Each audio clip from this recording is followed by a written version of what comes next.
Belt and Road wage defaults Commonplace, Laos Chinese Consulate reportedly occupied. China's office vacancy rate surpasses warning threshold. Can't afford to stop working, aging migrant workers struggle to retire. Xiaomi's new SU7 accused of copying Porsche, claims it's a tribute. It's all covered in today's China Truths.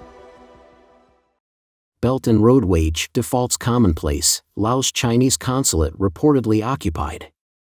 A recent disclosure by a verified user on a Chinese social media platform, identified as a national mechanical manufacturing engineer, national senior political work engineer, has ignited significant attention and debate. Specifically, during an African project executed by the China State Construction Engineering Corporation 5th Engineering Division, purportedly Section 9 of the Guinea-Mali Railway Project, the failure to pay wages led to local workers arming themselves with AK-47 assault rifles and demanding payment. As a result, the company promptly dispersed the owed wages on the same day. News of this incident quickly spread online, with many netizens on overseas platforms sharing images and texts corroborating the story. Mainland Chinese media outlets initially reported on the incident but later debunked the story, leading to a surge in online interest. However, the related reports were swiftly removed from circulation. The China State Construction Engineering Corporation 5th Engineering Division, as it is formally known, has been active in the overseas market for more than 3 decades, according to its official website.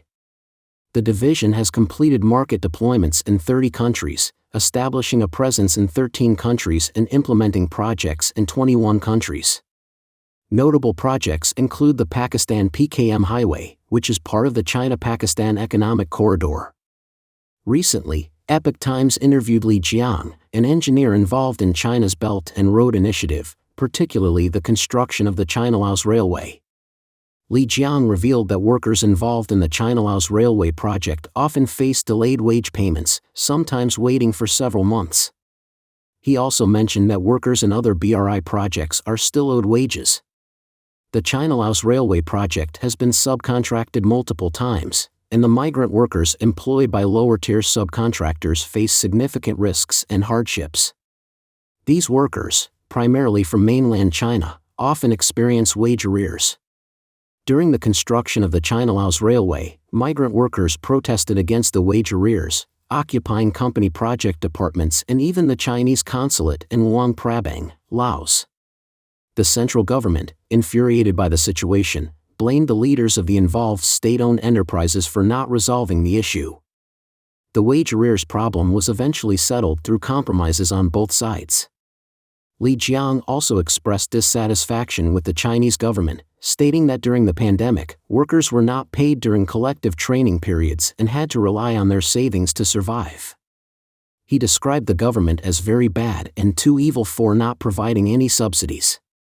The working conditions were described as extremely demanding, with no weekends or holidays and only a few days of leave per year to visit family. Workers had to work over 300 days a year, with shifts lasting more than 10 hours a day, which Li Jiang likened to the treatment of cattle and horses. The China-Laos Railway opened on December 3, 2021, after 5 years of construction and an investment of $5.9 billion, equivalent to 1/3 of Laos' economic output. There were concerns that this massive investment would trap Laos in a debt crisis, as 60% of the project's funds, approximately $3.5 billion, came from loans provided by the China Export-Import Bank, leaving the small country with over $1 billion in debt. The CCP also plans to extend the China-Laos Railway to Thailand, Malaysia, and Singapore. China's office vacancy rate surpasses warning threshold. The office vacancy rate in China's major cities has reached alarming levels, indicating a slowdown in the economy. For the first time, the office vacancy rate in Beijing has climbed above 20%, hitting a 13-year peak at 20.4%. This increase in vacant office space is attributed to companies moving their headquarters away from Beijing, downsizing, or reducing their office space, leading to a lack of demand for office rentals. As a result, more office spaces are being vacated than filled. The struggling office building market suggests that China's economy is experiencing a downturn. office building prices and rents have dropped to what they were a decade ago, and the trend is not only failing to reverse but is worsening. This is true even in top-tier cities like Beijing, Shanghai, Guangzhou, and Shenzhen. In Shenzhen, the situation is dire across its three core districts, Futian, Luohu, and Nanshan, with significant drops in average transaction prices from their peak levels. Similarly, in Beijing, famous business districts like Zhongguancun and Yizhuang are seeing vacancy rates above 20%, with some areas exceeding 30%. Shanghai, known for its strong market, is also facing over 30% vacancy rates in many office buildings. Despite a large supply of new high-end office buildings, the net absorption rate is declining. Even in key areas like Lujiazui, prices are dropping, and vacancies remain high.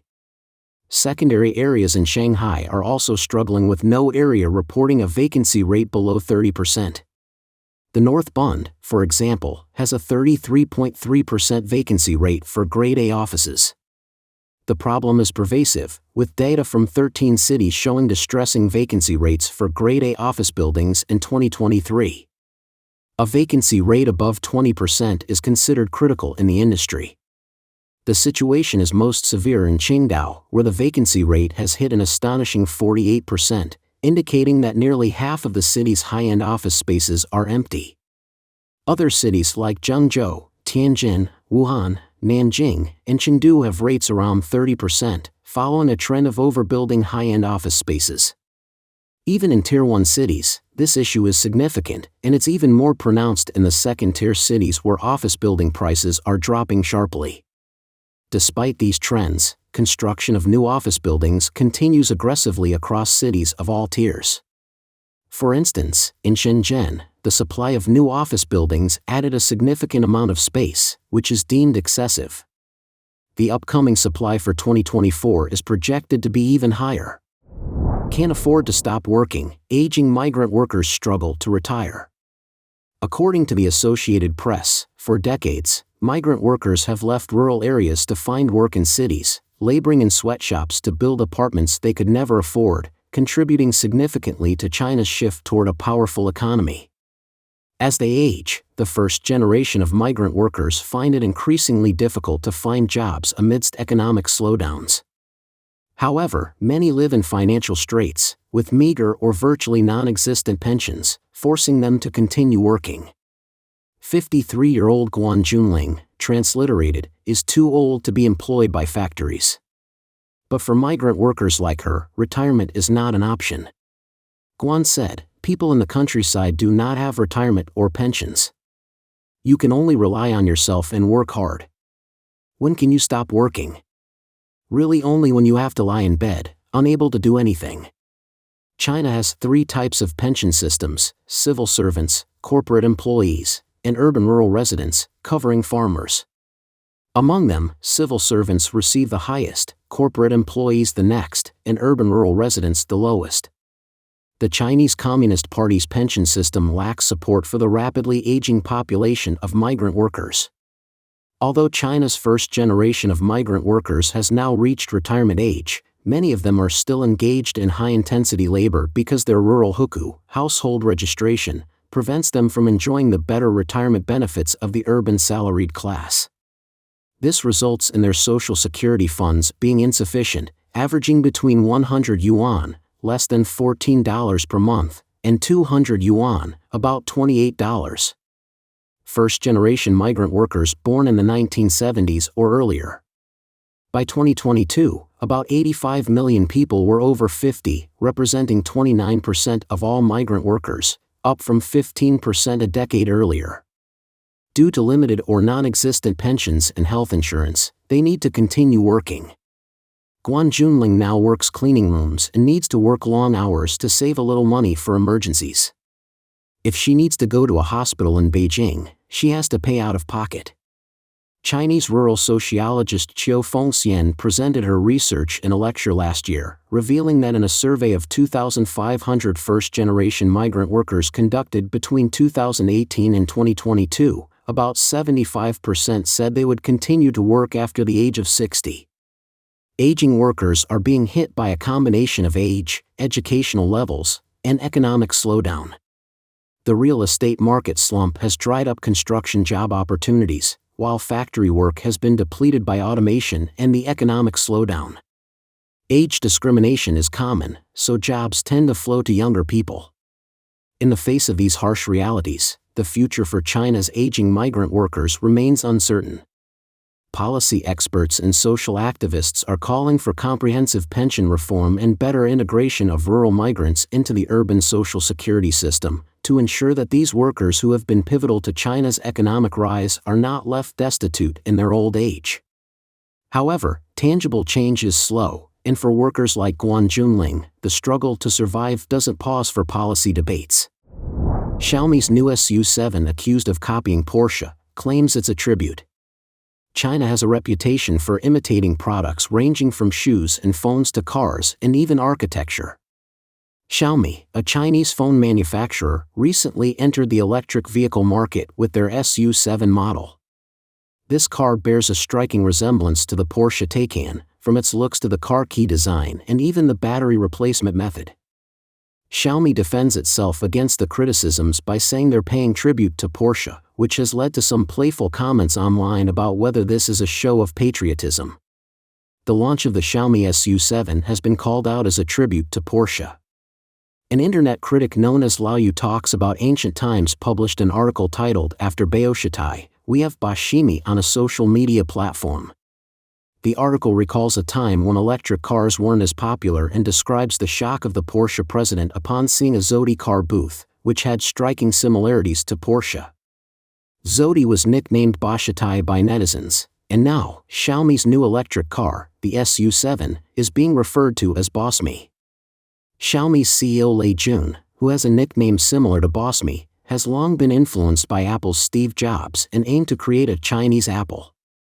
Xiaomi's products have been known to bear a close resemblance to Apple's, and Lei Jun's product presentations are quite similar to those of Jobs. Xiaomi's decision to move from phones to cars was inspired by Apple's car project.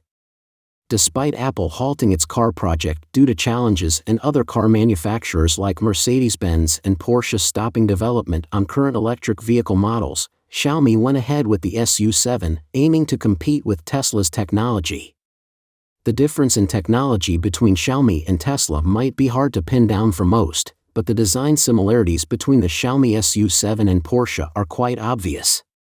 However, Xiaomi SU7 supporters don't see this as imitation but as being ahead of the competition, claiming the SU7 is faster than Porsche and even Mercedes-Benz. Supporters of the Xiaomi SU7 have unique perspectives, valuing cost-effectiveness over brand value, local production over design critiques, and they even assert that Porsche's designs are copying Xiaomi. Jia Yuding, the founder of LeTV Holdings Group, commented on the situation, acknowledging Xiaomi Auto's successful launch but expressing concern over the prevalent copycat culture and the lack of fundamental technological advancements that this mindset encourages. He advocates for a culture of innovation and originality to drive China's scientific and technological progress. Since its launch, the Xiaomi SU7 has faced scrutiny and incidents, including an accident shortly after its release. Despite these issues, Xiaomi's marketing has been strong, and the company has a comprehensive portfolio of products and services. Don't forget to leave a comment in the section below to share your opinions on today's topic with us. Make sure to like and subscribe to see more interesting topics from China Truths.